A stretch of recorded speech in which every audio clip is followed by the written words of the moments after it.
तो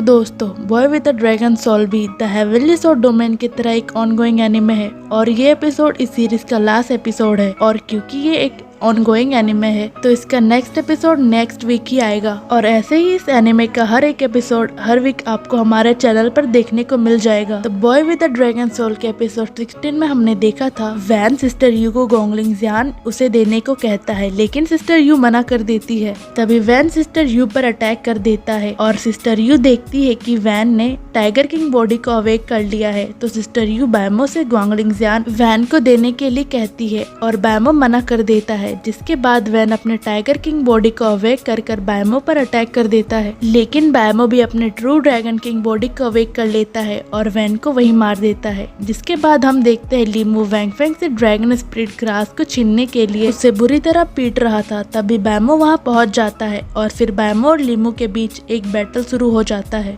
अब एपिसोड 17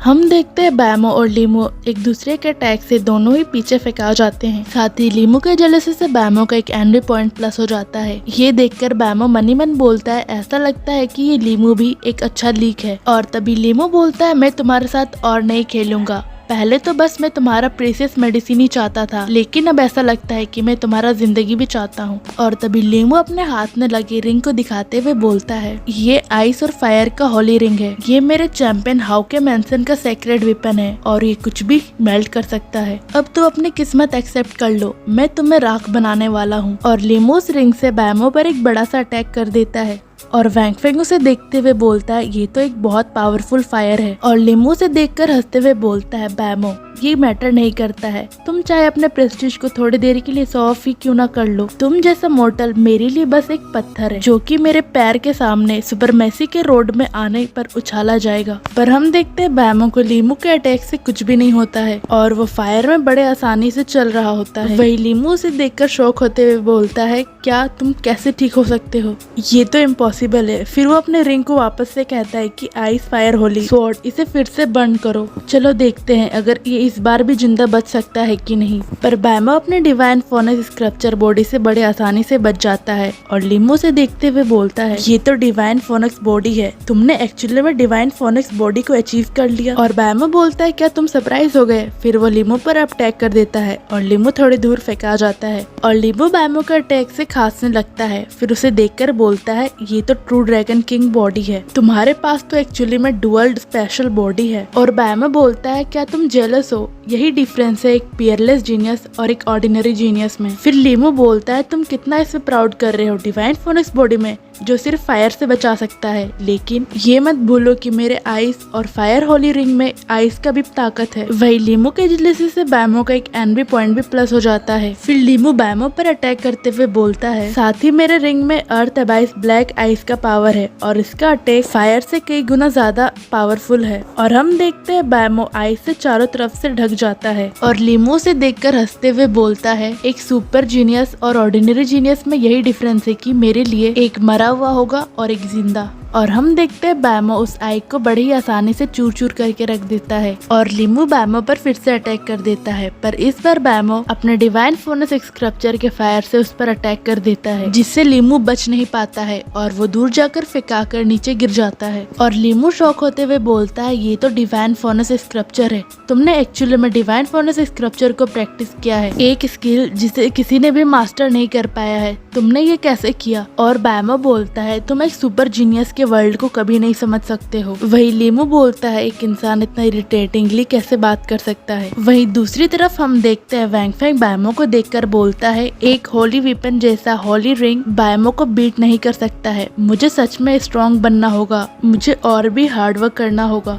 और दूसरी तरफ बैमो लीमू से उसकी होली रिंग को मांगता है, वो बोलता है मुझे ये आइस और फायर होली रिंग दे दो। और लीमू बोलता है ये इम्पॉसिबल है, ये चैंपियंस हाउके मैंसन का ट्रेजर है। पर बैमो उसे एक ही झाप में पटक देता है और लीमू को अपना रिंग बैमो को देना ही पड़ता है। और बैमो लीमू से कहता है कि तुम यहाँ से निकल जाओ। और लीमू बैमो से बोलता है कि ये अच्छा होगा कि तुम मेरे सेक्रेट आर्टिफैक्ट को अच्छे से रखो, 3 महीने बाद मैं खुद वापस आऊंगा इसे वापस लेने के लिए। और बैमो से बोलता है मैं तुम्हारा वेट करूंगा, 3 महीने में तो मेरा स्ट्रेंथ तुमसे ज्यादा ग्रो कर जाएगा। और लीमू गुस्से में वहाँ से निकल जाता है और उसके जेलसी से बैमो का एक एनवी पॉइंट प्लस हो जाता है। फिर हम देखते हैं वैंग फेंग बैमो के पास आते हुए बोलता है ये लीमू किलिन सीक्रेट रिलम में एक हॉली वेपन लेकर आया था जो कि थोड़ा एबनॉर्मल है, तुम्हें उसे ऐसे नहीं जाने देना चाहिए था। और बैमो बोलता है मैं थोड़े और बाल खींचने के लिए उसकी जिंदगी को छोड़ दिया। फिर वो थोड़े गुस्से में बोलता है जूनियर ब्रदर तुम रॉन्ग हो। और वैंग फेंग बोलता है क्या गलत? फिर बैमो बोलता है तुमने एक्चुअली में मुझसे बात करने की हिम्मत की। फिर वो मनी मन बोलता है सबसे इम्पोर्टेंट थिंग, मैंने लीमू को डिफीट कर दिया पर ये मुझसे पूरे टाइम बिल्कुल भी जेलस नहीं हुआ। और तब भी जब मैंने उससे हॉली रिंग ले लिया ये थोड़ा डिफरेंट भी एक्ट कर रहा था,